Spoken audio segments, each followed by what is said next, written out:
nga pala. Yan ang ating dinakdakang hotdog. So what's up mga kalabanders, another day, another dinakdakan na hotdog gagawin natin. Ayan, syempre piprituhin muna natin siya. Kailangan medyo toasted siya para masarap siya. Malutong-lutong ang ating hotdog na dinakdakan.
So ayun na nga mga kalabanders, ginayat-gayat ko na ang hotdog at sibuyas, pati yung siling haba.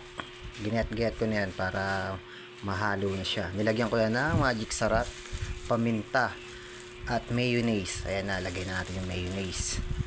Masarap siya pag maraming mayonnaise. Ayan.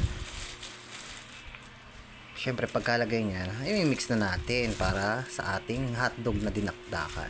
Try nyo to guys, masasabi ko masarap siya. Hindi lang siya pampulutan, pwede rin pang ulam to. Grabe, matatakam ka dito. Siyempre, mekos-mekos na natin yan. Ganyan lang, diba? Halo lang ng halo hanggang ma-mix niya yung mayonnaise, maghalo sa lahat. Para matapos na. Yan, dinagdagan kong magic sarap. Konti lang dapat, hindi siya masyadong marami. Baka malason ka. So, ito na ang ating dinakdakan. Yo! Siyempre, don't forget to subscribe. Click the button bell para lagi kang updated sa ating mga bagong video.